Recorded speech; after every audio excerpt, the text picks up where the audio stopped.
ಕರ್ನಾಟಕ ರಾಜ್ಯದ ಹವಾಮಾನ ಮುನ್ಸೂಚನೆ. ನಾನು CS ಪಾಟೀಲ್, ವಿಜ್ಞಾನಿ ಹಾಗೂ ನಿರ್ದೇಶಕರು, ಭಾರತೀಯ ಹವಾಮಾನ ಇಲಾಖೆ, ಬೆಂಗಳೂರು. ನಾನು ಮುಂದಿನ 5 ದಿನಗಳವರೆಗೆ ಕರ್ನಾಟಕ ರಾಜ್ಯದ ಹವಾಮಾನ ಮುನ್ಸೂಚನೆಯನ್ನು ಸಂಕ್ಷಿಪ್ತವಾಗಿ ವಿವರಿಸುತ್ತೇನೆ. ಇಂದು ಕರಾವಳಿ ಹಾಗೂ ದಕ್ಷಿಣ ಒಳನಾಡಿನಲ್ಲಿ ವ್ಯಾಪಕವಾಗಿ ಮಳೆಯಾದರೆ ಉತ್ತರ ಒಳನಾಡಿನಲ್ಲಿ ಹಲವು ಕಡೆ ಮಳೆಯಾಗಿದೆ. ಪ್ರಮುಖವಾಗಿ ಕಳಸಾ ಚಿಕ್ಕಮಗಳೂರು ಜಿಲ್ಲೆಯಲ್ಲಿ 25 ಸೆಂಟಿಮೀಟರ್ ಮಳೆಯಾಗಿದೆ. ಭಾಗಮಂಡಲ ಕೊಡಗಿನಲ್ಲಿ 25 ಸೆಂಟಿಮೀಟರ್, ಲೋಂಡಾ ಬೆಳಗಾವಿ ಜಿಲ್ಲೆಯಲ್ಲಿ 9 ಸೆಂಟಿಮೀಟರ್, ಕೊಟ್ಟಿಗೆಹಾರ ಚಿಕ್ಕಮಗಳೂರು ಜಿಲ್ಲೆಯಲ್ಲಿ 21 ಸೆಂಟಿಮೀಟರ್, ಆಗುಂಬೆ ಶಿವಮೊಗ್ಗ ಜಿಲ್ಲೆಯಲ್ಲಿ 21 ಸೆಂಟಿಮೀಟರ್ ಮಳೆಯಾಗಿದೆ.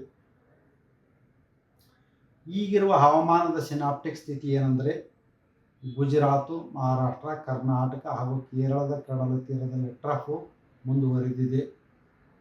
ಎರಡನೇದಾಗಿ ಶಿಯರ್ ಝೋನ್ 20 ಡಿಗ್ರಿ ಉತ್ತರ ಅಕ್ಷಾಂಶದಲ್ಲಿ 3.1 ಮತ್ತು 7.6 ಕಿಲೋಮೀಟರ್ ಎತ್ತರದ ಮಧ್ಯದಲ್ಲಿ ಇದೆ.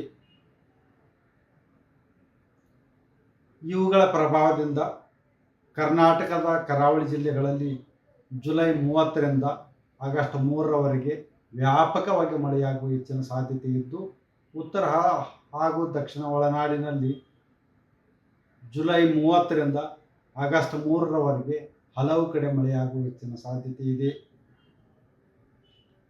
ದಕ್ಷಿಣ ಕನ್ನಡ ಹಾಗೂ ಉಡುಪಿ ಜಿಲ್ಲೆಗಳ ಕೆಲವು ಕಡೆ ಅತಿ ಭಾರಿ ಹಾಗೂ ಅತ್ಯಂತ ಭಾರಿ ಮಳೆಯಾಗುವ ಸಾಧ್ಯತೆ ಇದ್ದು, ಜುಲೈ 30 ಹಾಗೂ 31ರಂದು ರೆಡ್ ಅಲರ್ಟನ್ನು, ಆಗಸ್ಟ್ 1ರಂದು ಆರೆಂಜ್ ಅಲರ್ಟನ್ನು, ಆಗಸ್ಟ್ 2 ಹಾಗೂ 3ರಂದು ಯೆಲ್ಲೋ ಅಲರ್ಟನ್ನು ಘೋಷಿಸಲಾಗಿದೆ.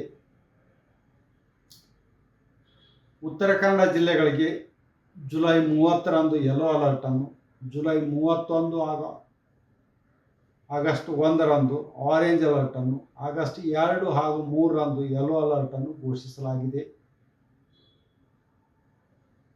ಶಿವಮೊಗ್ಗ, ಚಿಕ್ಕಮಗಳೂರು ಹಾಗೂ ಕೊಡಗು ಜಿಲ್ಲೆಗಳಿಗೆ ಜುಲೈ 30 ಹಾಗೂ 31ರಂದು ರೆಡ್ ಅಲರ್ಟನ್ನು, ಆಗಸ್ಟ್ 1ರಂದು ಆರೆಂಜ್ ಅಲರ್ಟನ್ನು ಕೊಡಲಾಗಿದೆ.